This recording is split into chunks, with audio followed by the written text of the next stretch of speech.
Jai Hind learners, how are you all? I am sure you would be fit and fine, doing well. तो चलिए आज कुछ नया पढ़ते हैं। आज हमने इंग्लिश लैंग्वेज में टॉपिक लिया है प्रेपोजिशंस।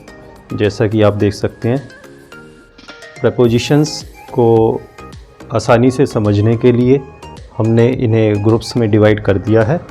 सबसे पहले आप बोर्ड का स्क्रीनशॉट ले लीजिए ताकि वीडियो पूरी होने के बाद आप इसको अच्छे से दोबारा रिवाइज़ कर पाएँ और इसको अपनी प्रैक्टिस में ला पाएँ। वीडियो के एंड में मैं एक एक्सरसाइज भी बोर्ड पे लिखूँगा जिसमें आपको प्रेपोजिशंस भरने होंगे। फिर सबसे पहले आप पूरी वीडियो देखिए, सबको ठीक से समझिए। उसके बाद वीडियो के एंड में जो एक्सरसाइज दी जाएगी उसमें प्रेपोजिशंस यूज़ करके देखिएगा आपको कितना समझ में आया है। और अगर कोई कन्फ्यूज़न होता है तो आप नीचे कमेंट बॉक्स में मेंशन कर दीजिए। तो आइए शुरू करते हैं।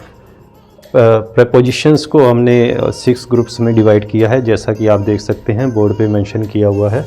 ग्रुप 1 में ऑन, अपॉन या ऑन टू, तीसरा अबव, चौथा ओवर, पांचवा ऑफ। तो इनको समझने के लिए एक छोटी सी हम एक्टिविटी करेंगे। वो है कि हमारे पास 2 चीज़ें हैं, ये बॉल और ये छोटा सा जार, छोटा सा बॉक्स है। इन दोनों के ज़रिए हम प्रेपोजिशंस को समझने की कोशिश करते हैं। शुरू करते हैं ग्रुप 1 से। यहाँ पर बीच में खाली जगह छोड़ी हुई है, that is like a platform. ये मेन स्टेज की तरह है। यहाँ पर जो साइड में हीरोज़ लगे हुए हैं लाइन से, ये 1 बाय 1 स्टेज पे आएंगे और परफॉर्म करेंगे। I hope you are getting my point. So let's start. पहला है ग्रुप 1 में हम पहला देखते हैं ऑन। ऑन का वो हिंदी में बोलते हैं पर, किसी चीज़ के ऊपर दूसरी चीज़। फॉर एग्ज़ाम्पल ये छोटा सा जार है, बॉल मैंने इसके ऊपर रख दिया है, तो अब क्या बोलेंगे? The ball is on the jar. So इसे बोलते हैं ऑन। इसमें देखो मोशन नहीं होती है, दोनों ही ऑब्जेक्ट्स, ये बॉल और ये जार, दोनों ही रेस्टिंग कंडीशन में है। दूसरा होता है, दूसरी प्रेपोजिशन इसी ग्रुप की है अपॉन या ऑन टू। अब इसमें इसका हिंदी में इसको भी पर या के ऊपर कहते हैं। तो डिफरेंस क्या है ऑन अपॉन में? अपॉन में अपॉन या ऑन टू यूज़ करते हैं तो मोशन हो रही होती है, मैं धीरे धीरे बॉल को जार के ऊपर रख रहा हूँ। तो यहाँ पर क्या हो रहा है? I am putting the ball upon the jar और upon the jar, little box. Then next preposition है अबव। इसका मतलब होता है के ऊपर। 2 ऑब्जेक्ट हैं, एक दूसरे के ऊपर होंगे ये, लेकिन अबव और ओवर 2 चीज़ें हैं यहाँ पर।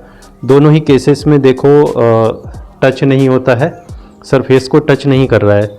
यहाँ पर फर्स्ट सिचुएशन में ये the ball is above the jar, यहाँ पर जार से ऊपर है, the ball is above the jar.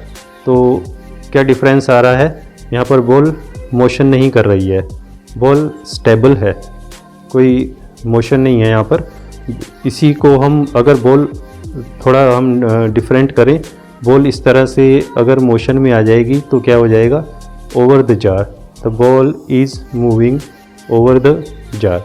तो क्या है दोनों का मतलब? अबव ओवर, दोनों का मतलब कोई एक ऑब्जेक्ट दूसरे ऑब्जेक्ट से ऊपर होता है, सरफेसेस टच नहीं करती हैं। लेकिन अबव वाले केस में ये ऊपर जो ऑब्जेक्ट है ये मूव नहीं करता है, स्टेशनरी होता है। लेकिन अगर ये मूव कर रहा होता है तो ओवर द जार हो जाएगा। फॉर एग्ज़ाम्पल आप एक गार्डन में जाते हैं, उसकी फेंसिंग लगी हुई है, आप फेंसिंग दीवार जो होती है, वॉल होती है, उसके ऊपर से कूद के ऐसे ही जाते हैं, तो आप क्या बोलेंगे? आई जम्प्ड ओवर द वॉल। तो आई होप आपको ये चीज़ें समझ में आ रही होंगी। इसी ग्रुप का लास्ट पॉइंट है off, O double F, off. Off का एक मतलब तो होता है जैसे फ़ैन है, लाइट है, इनको ऑन करते हैं फिर उसका अपोजिट ऑफ कर देते हैं। और दूसरा केस क्या होता है? जब कोई एक ऑब्जेक्ट दूसरे ऑब्जेक्ट से दूर जा रहा होता है। For example again I am using the jar and the ball. यहाँ देखिए ये बॉल जार पर पड़ी हुई है और ये गिर जाएगी, तो हम क्या बोलेंगे? The ball has fallen of the jar. Of the jar, jar से दूर, जार से दूर। तो इस तरह से ये हैं ग्रुप 1 की प्रपोजिशंस। जल्दी से ग्रुप 2 में आ जाते हैं। ग्रुप 2 में 4 प्रपोजिशंस रखी हैं हमने, इन, इनटू, एट, विद इन। इन और इनटू, एट, तीनों को हिंदी में क्या बोलते हैं? में बोलते हैं, में। पहले देखते हैं इन क्या होता है। दोबारा से आपको उन पॉइंट्स का ध्यान रखना है, ऑब्जेक्ट्स मूव कर रहे हैं या स्टेशनरी हैं, हम इन रेस्टिंग कंडीशन में हैं या मोशन में हैं। तो इन और इनटू में क्या डिफरेंस है? इन, मैंने बॉल डाल दिया इसमें, तो अभी बॉल इसमें जैसा कि आप समझ रहे होंगे बॉल मोशनलेस है, यहाँ पर बॉल चल नहीं रही है, मूव नहीं कर रही है। तो इस केस में क्या बोलेंगे? The ball is in the jar, in the jar, jar में है। इस केस में क्या था कि बॉल मूव नहीं कर रही थी, रेस्टिंग कंडीशन में थी। अब अगर बॉल को हम जार में डाल रहे हैं तो यहाँ पर क्या है? मोशन हो रही है। I am putting the ball into the jar. So इस केस में क्या था? बॉल मूव कर रही थी, मोशन में थी। तो इन और इनटू में डिफरेंस ये हुआ। अब एट का मतलब भी में होता है, तो डिफरेंस क्या है इन और एट में? अगर स्मॉल प्लेस है तो एट आएगा, और अगर कंपैरेटिवली बिगर प्लेस है तो इन आएगा। फॉर एग्जांपल मान लो आप एक सिटी में रहते हैं, सिटी में एक मोहल्ले में, फॉर एग्जांपल आवास विकास में, तो आप क्या कहेंगे? I live in that particular city at Awas Vikas. So 2 places हैं और कंपैरेटिवली एक बिगर है एक स्मॉलर है। स्मॉलर के लिए एट यूज़ करेंगे। दोनों का हिंदी में मतलब है में। आई hope you would have understood this. Fourth है, लास्ट वन इस ग्रुप की, विद इन के अंदर। जब कोई एक ऑब्जेक्ट किसी दूसरे ऑब्जेक्ट के अंदर होता है, means all from all around, चारों तरफ से वो ऑब्जेक्ट उसके अंदर है, ढका हुआ है, कवर्ड है, तो उस केस में क्या बोलेंगे? Within, within. For example we have to play the game within the room. हमें जो गेम खेलना है, इंडोर गेम है, हमें जो गेम खेलना है वो रूम के अंदर ही अंदर खेलना है, बाहर नहीं जाना है, के अंदर। इसका एक यूज़ और भी होता है कि हम टाइम लाइन की बात करते हैं, डेडलाइन की, कि हमें 2 दिन के अंदर ये प्रोजेक्ट पूरा करना है। We have to complete this project within 2 days। सो इस सेंस में भी विद इन का यूज़ किया जाता है। चलिए आगे बढ़ते हैं। ग्रुप 3, यहाँ पर आप देखिए, पहली है फ्रॉम, दूसरी है फॉर, तीसरी सिंस, चौथी टिल, 5वीं टू। तो इन्हें एक एक करके हम समझते हैं कि इसका मतलब क्या है और कैसे यूज़ किया जाता है। इसके लिए हमें मार्कर और डस्टर की ज़रूरत पड़ेगी। अब यहाँ पर ये जो छोटे छोटे हीरोज़ हैं, अभी ये प्लेटफॉर्म पे आएंगे, परफॉर्म करेंगे, और ये भी धीरे धीरे नॉलेज में जाएंगे सबकी। पहला है फ्रॉम, से, हिंदी में बोलते हैं से, यानी कि जैसे हम बोलते हैं कल से हम खेलेंगे, we will play from tomorrow. से के लिए क्या आया? फ्रॉम आया। नेक्स्ट है फॉर, सिंस। देखो तीनों के लिए से आया है। फॉर भी से के लिए आता है, सिंस भी से के लिए आता है, और फ्रॉम भी से के लिए आता है। अगर आप टेंसेस पे ध्यान दें तो परफेक्ट कंटिन्यूअस एक्सप्रेशंस जो होते हैं, जिसमें टाइमलाइन दी होती है, पर्टिकुलर टाइम से ये एक्टिविटी चल रही है, उस केस में अगर से होता है तो फॉर या सिंस में से की यूज़ किया जाता है। और अगर नॉन परफेक्ट कंटिन्यूअस केस है तो हम फ्रॉम यूज़ करते हैं।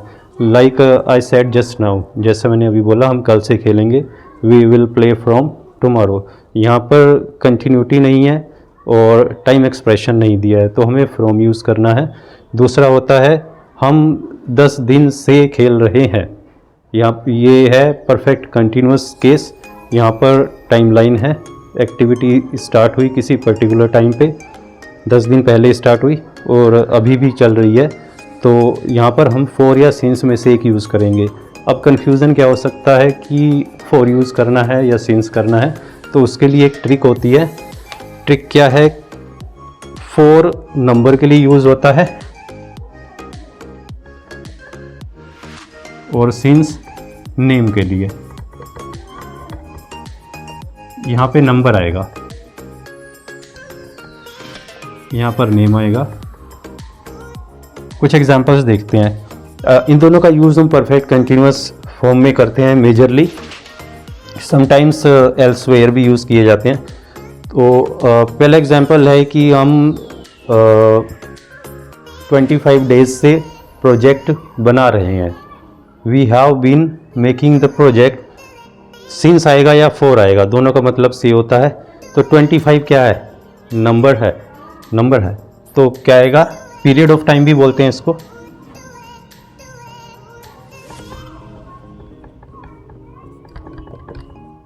पीरियड ऑफ टाइम ये होता है पॉइंट ऑफ टाइम। 25 डेज क्या है? नंबर ऑफ डेज है, नेम ऑफ डे नहीं है। मान लो हम कहें कि हम मंडे से खेल रहे हैं, तो यहाँ पे मंडे क्या है? नेम ऑफ द डे है, ये हुआ पॉइंट ऑफ टाइम। अगर नंबर है तो पीरियड ऑफ टाइम होगा, नेम है तो पॉइंट ऑफ टाइम होगा।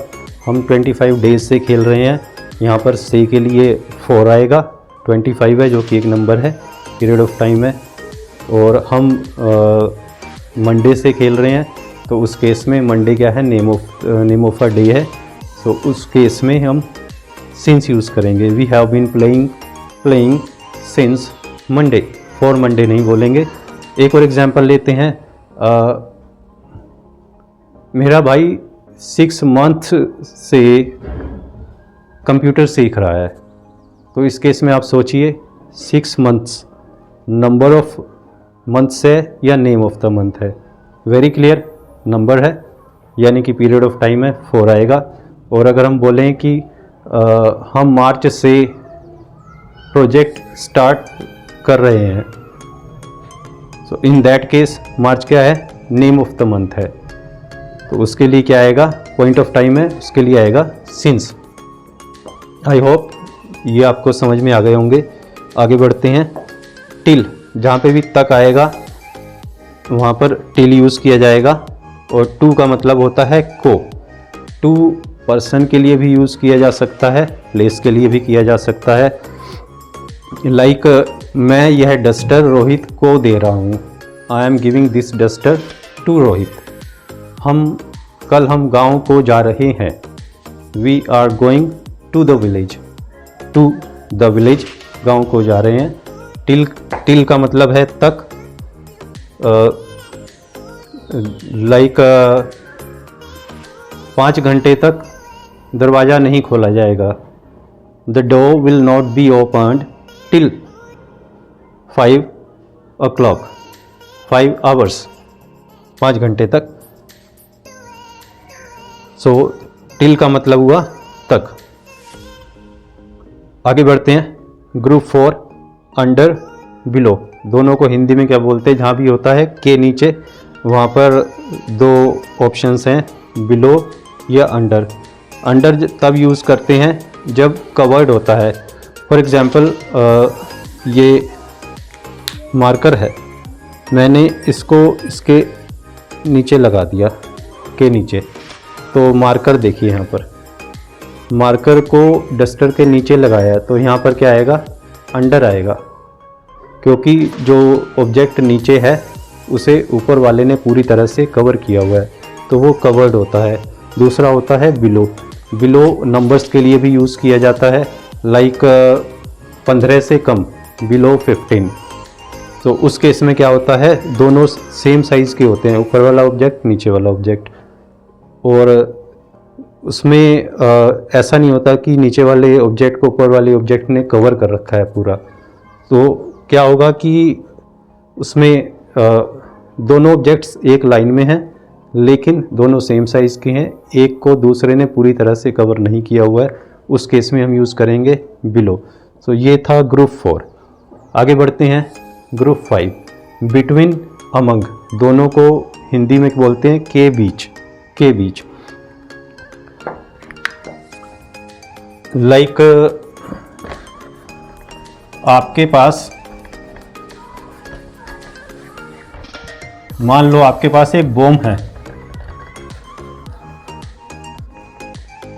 और आपको 2 लोगों को उड़ाना है उससे, पर्सन 1 पर्सन 2। तो बॉम्ब कहाँ रखेंगे? यहाँ बीच में रख देंगे। तो कौन सा वर्ड यूज़ किया जाएगा? बिटवीन आएगा। यहाँ पर 1 2 दो पर्सन्स के बीच में एक ऑब्जेक्ट को रख दिया और उसका स्विच ऑन कर दिया। थोड़ी देर में आपको पता है क्या हो जाएगा। अब सपोज़ करो कि ये बम आपने मार्केट में रखा है और वहाँ पर कोइंसिडेंटली और लोग भी आ जाते हैं। तो यहाँ पर पर्सन 3 भी आ गया, पर्सन 4 भी आ गया, पर्सन 5 भी आ गया। अब क्या हो गया? 2+ में हो गए। तो जो बम है वो लोगों के बीच रखा हुआ है। 5 हो गए, लोगों के बीच रखा हुआ है। अगर 2 के बीच होता है तो बिटवीन आता है और 2 से ज़्यादा हो जाते हैं तो अमंग यूज़ करते हैं। दोनों को हिंदी में बोलते हैं के बीच। तीसरी प्रेपोजिशन है ग्रुप 5 की, through. This one, through. Through का मतलब होता है के द्वारा या में से। के द्वारा कैसे यूज़ करते हैं? लाइक मैंने यह जानकारी रोहित के द्वारा प्राप्त की। I got this information through Rohit. Through Rohit, के द्वारा, किसी पर्सन के द्वारा जब कोई चीज़ होकर हम तक आती है तो हम यूज़ करते हैं थ्रू। और दूसरा होता है लाइक कोई जंगल है, फॉरेस्ट है, तो उसमें हम एक सिरे से अंदर जाते हैं। जंगल में बहुत सारे ऑब्जेक्ट्स होते हैं, आप जानते हो, पेड़ पौधे घास फूस वगैरह बहुत कुछ होता है। तो हमने जंगल के हम इस किनारे पर खड़े हैं और जंगल के हमने दूसरे किनारे पर जाना है। तो हमें क्या करना होगा? पेड़ों में से निकल के बीच में से जाना होगा। तो हम क्या बोलेंगे? हम जंगल में से गए। We went through the forest. Through the forest, बहुत बड़ा फॉरेस्ट है, एक किनारे पर हम हैं, हमें दूसरी साइड पहुंचना है। बीच में से पेड़ वगैरह हैं, उनको क्रॉस करते हुए जाना है हमने।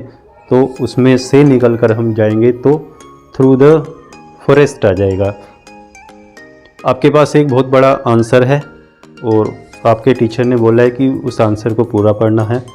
तो आपको क्या कहा जाएगा? Please go through the answer. Go through the answer.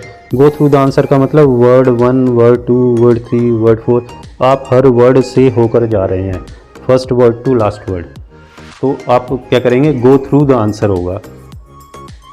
Next preposition है अक्रॉस, के आर पार। के आर पार क्या होता है?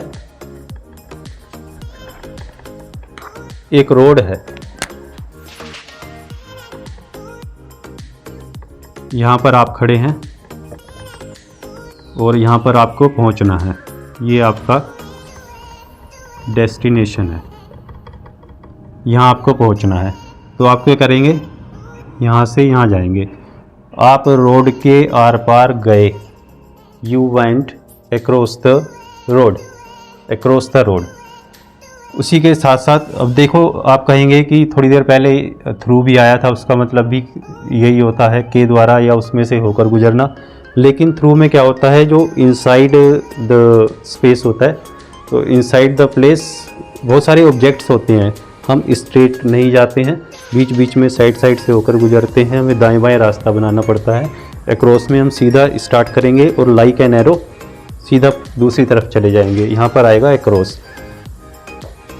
अब इस रास्ते पर पहुंचकर यहाँ से आप रास्ते के साथ साथ उसके किनारे किनारे किनारे किनारे आगे बढ़ रहे हैं। तो यहाँ पर क्या आएगा? अलोंग आएगा। अलोंग, के किनारे किनारे। जब कहीं घूमने फिरने जाते हैं, नदी होती है, नदी के किनारे किनारे किनारे हम टहलते हैं, आगे बढ़ते रहते हैं। फॉर एग्ज़ाम्पल सपोज़ करो कि आप किसी नदी पर गए, वहाँ पर आप उसके नदी के किनारे किनारे आप टहलते रहे, तो आप बाद में किसी को क्या बताते हैं? हम नदी के किनारे टहलते रहे। We kept walking along the river. Along the river, नदी पार करके चले जाएंगे तो एक क्रॉस आ जाएगा। एक क्रॉस वर्ड यूज़ करेंगे। फाइन। नेक्स्ट में आ जाते हैं राउंड अराउंड। दोनों का मतलब है के चारों तरफ। के चारों तरफ।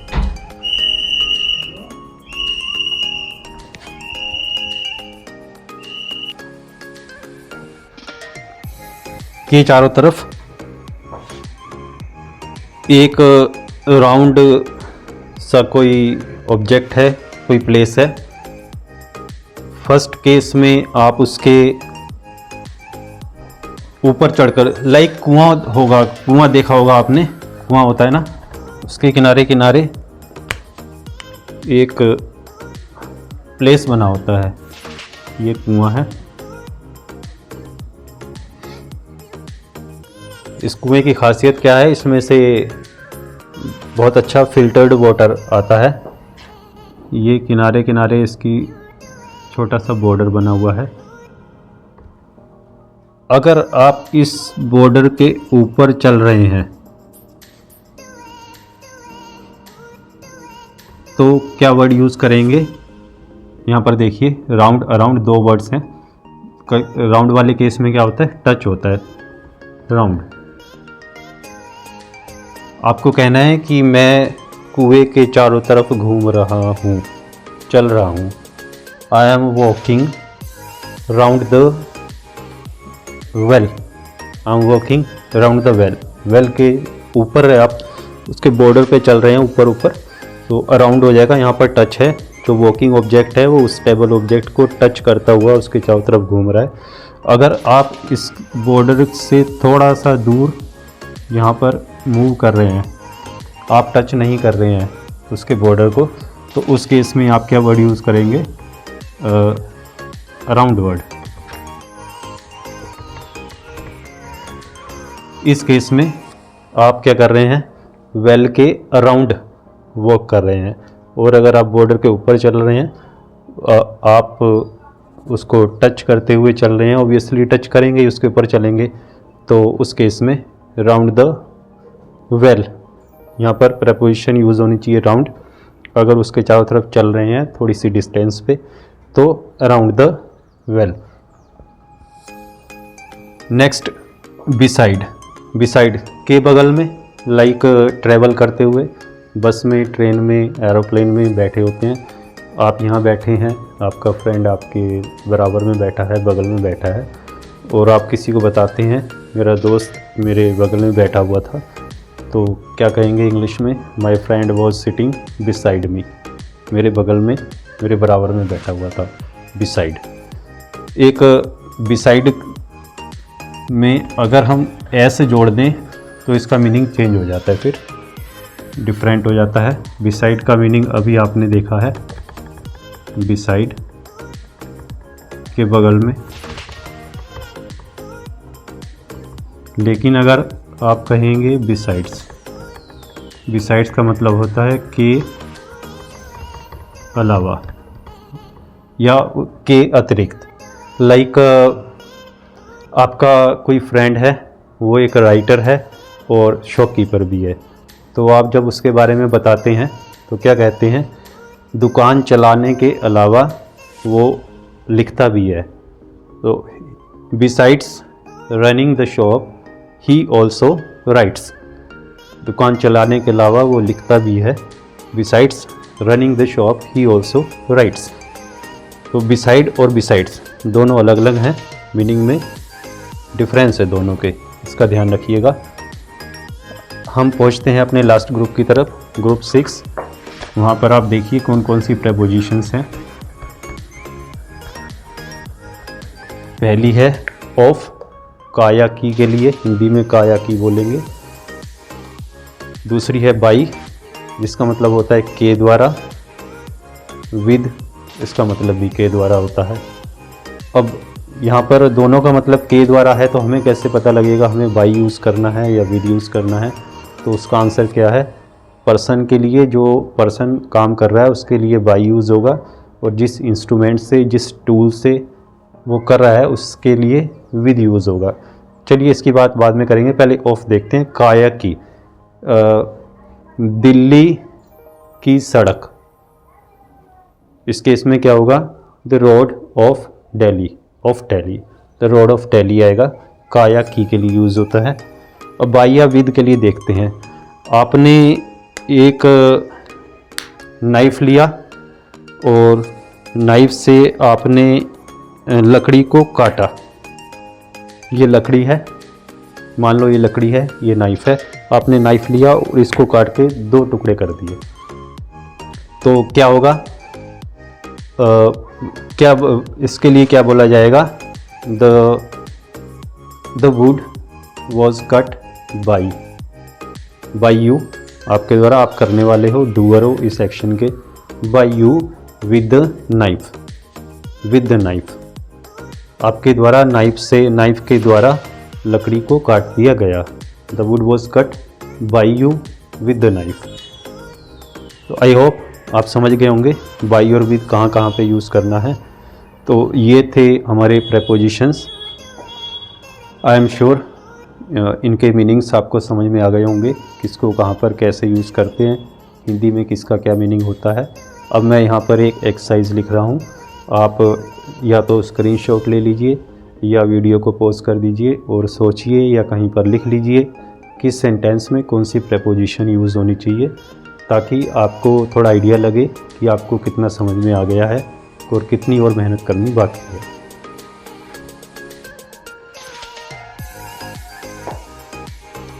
जैसा कि आप देख सकते हैं यहाँ पर कुछ सेंटेंसेस लिख दिए गए हैं आपकी प्रैक्टिस के लिए।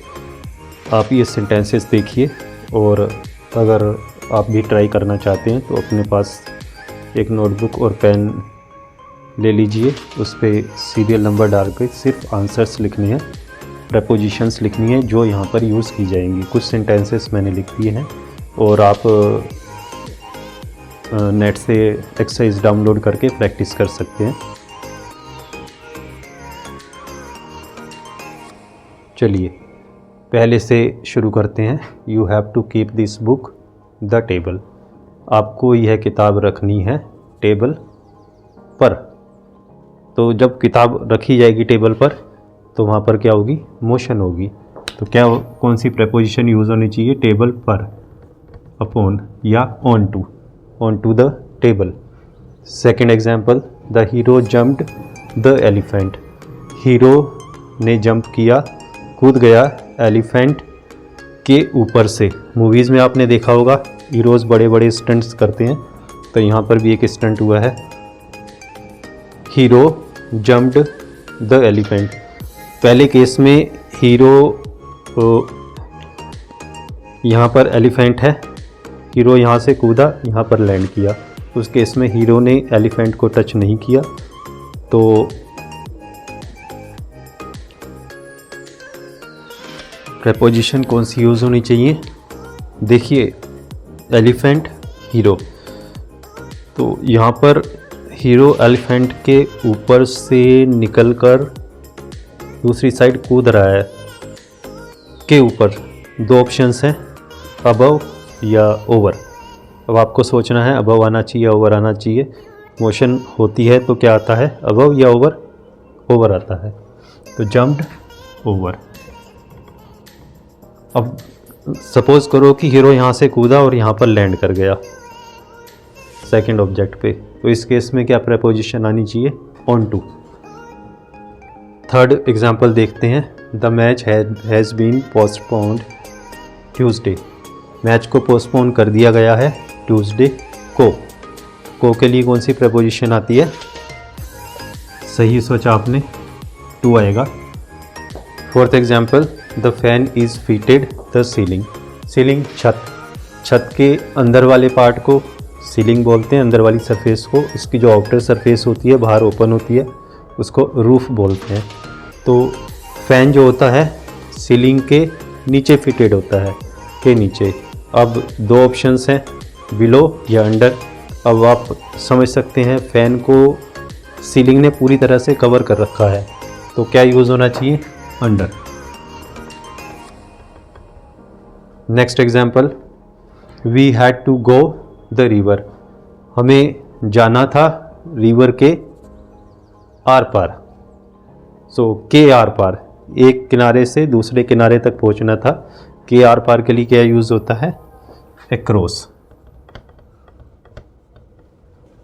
Sixth example, I have been waiting Monday, मैं इंतज़ार कर रहा हूँ मंडे से के लिए क्या आएगा? मंडे। ये केस है परफेक्ट कंटिन्यूअस टेंस। अब इसमें से के लिए या तो फोर आ सकता है या सिंस आ सकता है। अब आपको सोचना है कि फोर आएगा सिंस आएगा। फोर आता है पीरियड ऑफ टाइम के लिए जिसमें कि नंबर होता है, सिंस आता है पॉइंट ऑफ टाइम के लिए जिसमें नेम होता है। तो मंडे क्या है, डे का नेम है या नंबर है, नेम है, यानी कि ये पॉइंट ऑफ टाइम है। तो पॉइंट ऑफ टाइम है तो क्या आना चाहिए, since Monday. Next, I stuck the tape the gift, मैंने टेप को गिफ्ट के लपेट दिया, गिफ्ट के चारों तरफ। दोबारा वही सिचुएशन आ गई के चारों तरफ। अब के चारों तरफ के लिए दो ऑप्शंस होते हैं, राउंड या अराउंड। जब टेप चिपकाई जाएगी तो उस ऑब्जेक्ट से, पहले ऑब्जेक्ट से टेप जो है गिफ्ट से बिल्कुल चिपकी हुई होगी, यानी कि दोनों ऑब्जेक्ट्स एक दूसरे को टच कर रहे होंगे। तो उस केस में क्या आता है, round the gift. Next example, anybody 18 is allowed to cast the vote, कोई भी 18 से, फिर प्रपोजिशन आएगी, को वोट डालने का अधिकार है, वोट डालने की अनुमति होती है। तो क्या आएगा, बिलो 18, 18 से नीचे। 18 के ऊपर 19 लिखा होगा, 19 और 18 बराबर साइज के हैं। तो यहाँ पर 18 से नीचे क्या होगा, 17 होगा। इस केस में क्या आएगा, बिलो आएगा। एक सीरीज की बात हो रही है। Anybody below 18 is allowed to cast the vote. तो ये थी एक्सरसाइज। आई होप आपने इसके ब्लैंक्स करेक्टली भरे होंगे और प्रैक्टिस करी।